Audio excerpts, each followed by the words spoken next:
And then after that would be the hearing or the eviction order and removal of, if you're prevalent in the case, on the removal of the tenant.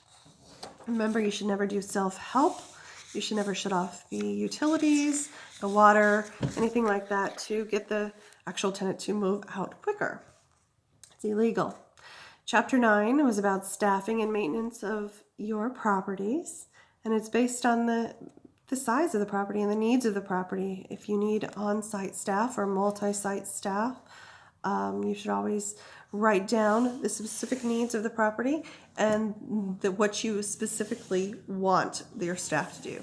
Whether you need an on-site staff, that should be a daily maintenance or a daily requirement. Otherwise, you can have multi-site staff where they're maintaining or managing multi-sites, and they can do that well from either one particular location, or they can go from site to site. Contractors, are not really employees. They are hired for a specific task. Administrative or service staff are actual employees, and they should follow the employment laws.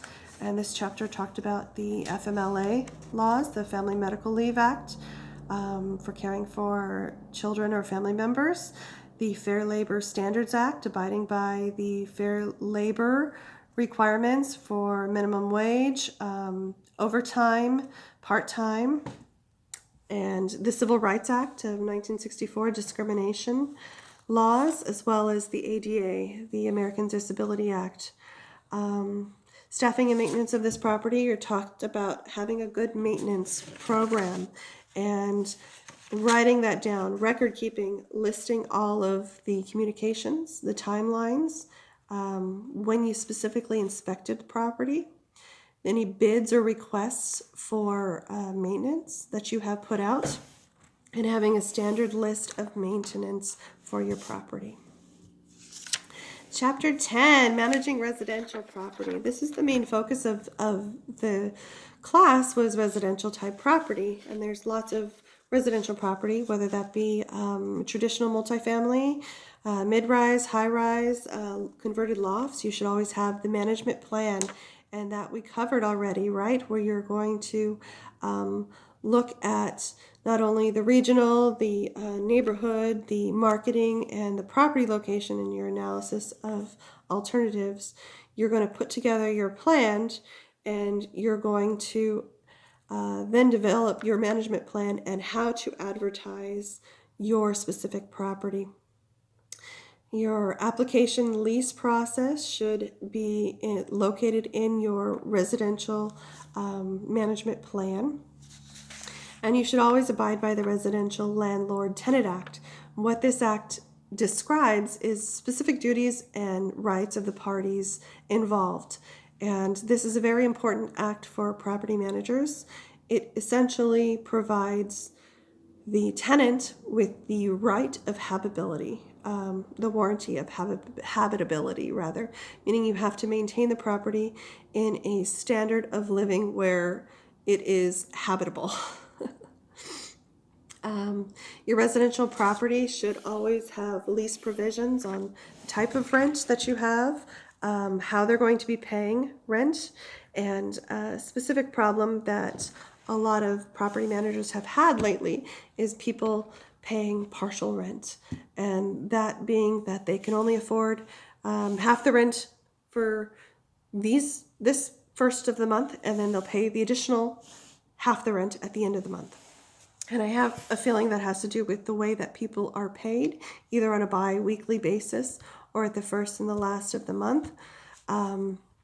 Your rent provision should be specific to that particular property, and you should have the terms on when rent is late, what type of fees you're going to be charging. Now, if you go out physically and collect rent in person, you can see a lot of what goes on the property on a daily basis, and you do have more face-to-face contact with those tenants. Not everybody likes that. They don't like to see their property manager or their landlord every month on a specific date, and if you're not there, or if you can't make an agreement to meet at a specific time, then people get angry because their time is very valuable. So people also like to do a direct deposit of rent. And if they pay partial rent, a lot of times the courts are saying, hey, you accepted that rent, even if it was a direct deposit. So they paid rent for that month. They don't have to owe you the rest of the rent. So that's a very problematic issue a lot of property managers are having now. The money transfer is really popular now too, where you can transfer directly from your bank to the trust account for the rent collection. And the property manager will then accept that transaction. And that's been really nice, because then we can accept or we can not accept this transaction. So it gives us this firsthand control over the bank transfer. Fair housing rules. Now, if we have disabled tenants, we know that you have to make reasonable accommodations if they request it, if it's financially and physically possible. If you have to make major modifications or alterations, then it should be done at the tenant's expense. If there is a therapy or a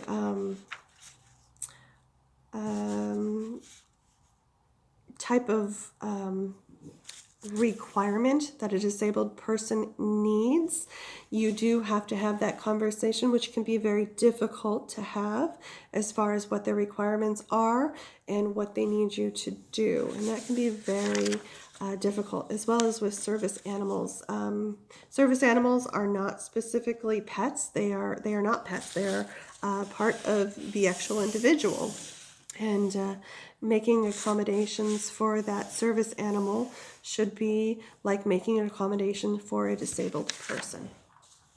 Chapter 11, we talked about managing office property, and this is where you're going to do the same type of management plan. You're going to do the regional, neighborhood, property management, and analysis of alternatives, just like you've done with any other type of property.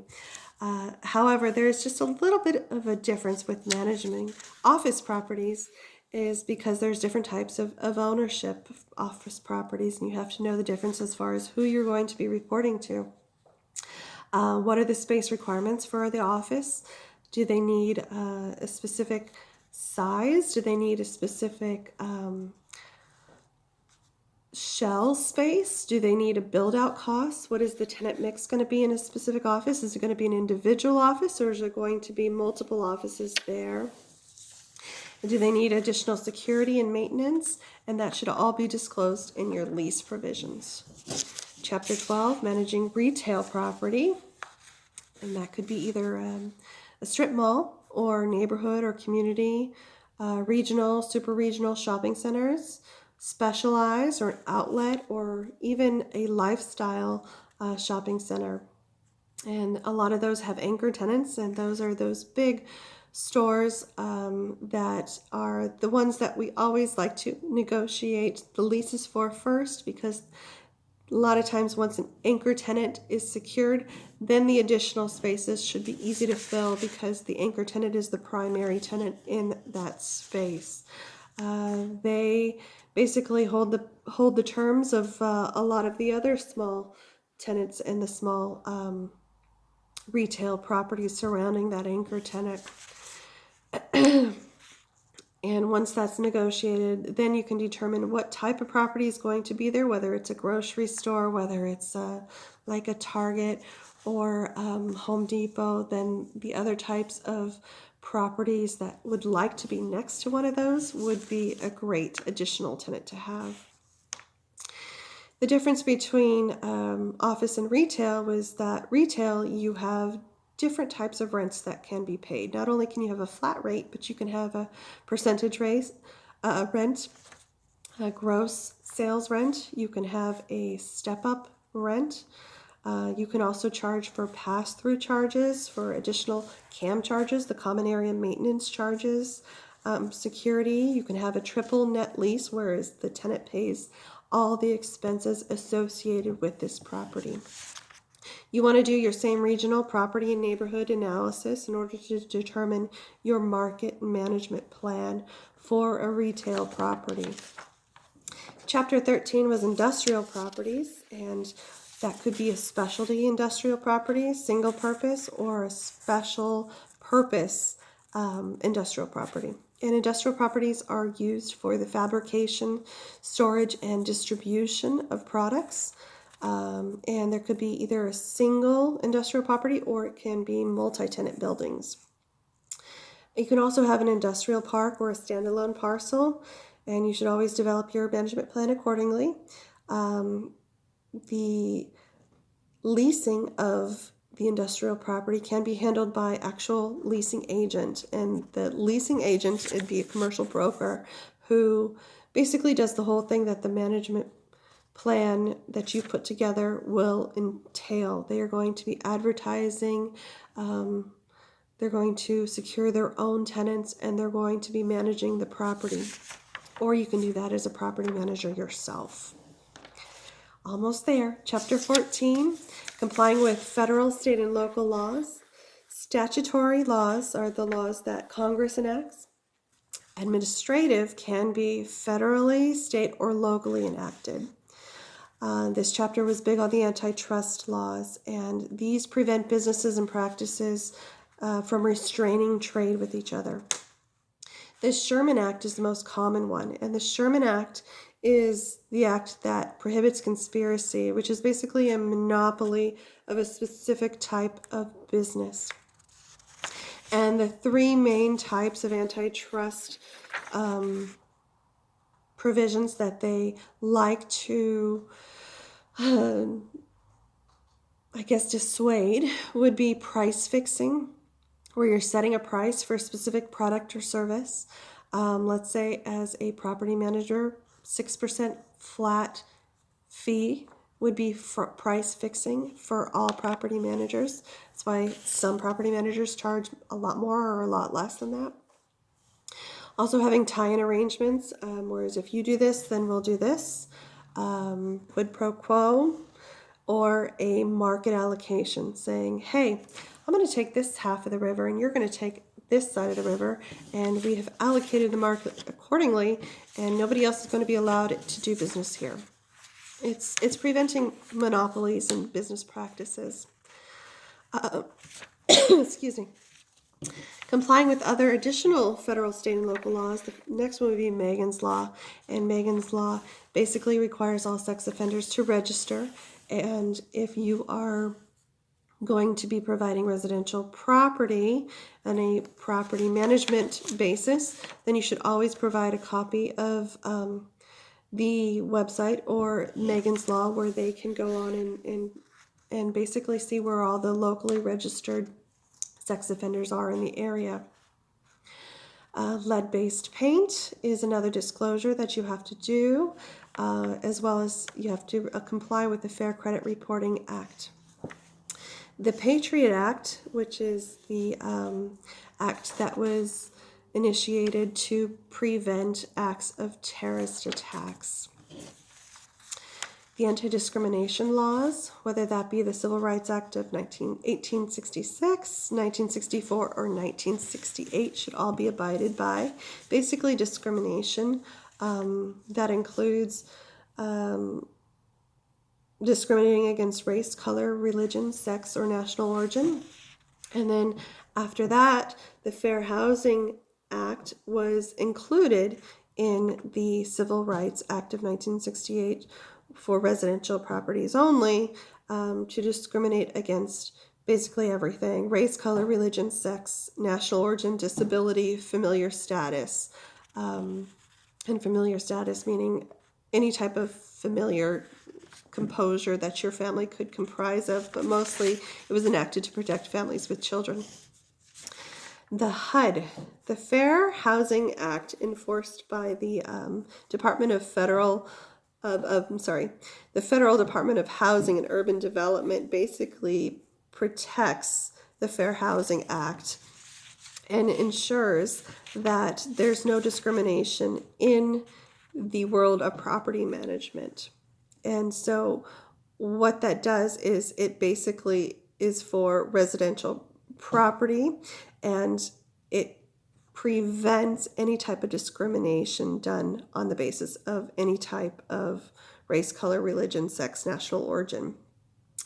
The Fair Labor Standards is something we have to abide by if we employ anybody, which is we abide by minimum wage, the hour requirement, overtime, and part-time rules.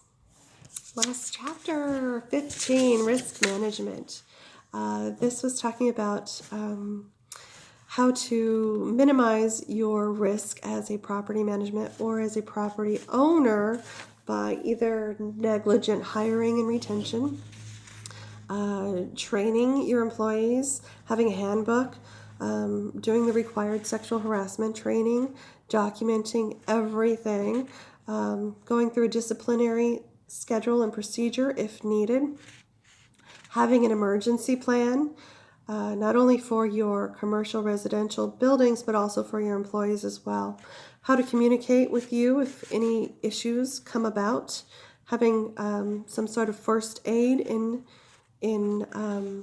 act so they know how to act if there's any issues, first aid, and safety, security, and personnel insurance. That's always a big thing, is to have adequate insurance as a property manager. So I hope you guys enjoyed this class, and if you have any questions, please feel free to contact me via email. That's always the best way. And I hope you do well on your final. Good luck to you all. Please keep in touch if you need anything, or if you would like some direction, or if you just want to say hi. Feel free. I've enjoyed this class and working with all of you and hoping to get to know you a little better and see you in appraisal next semester. Talk to you soon. Bye-bye.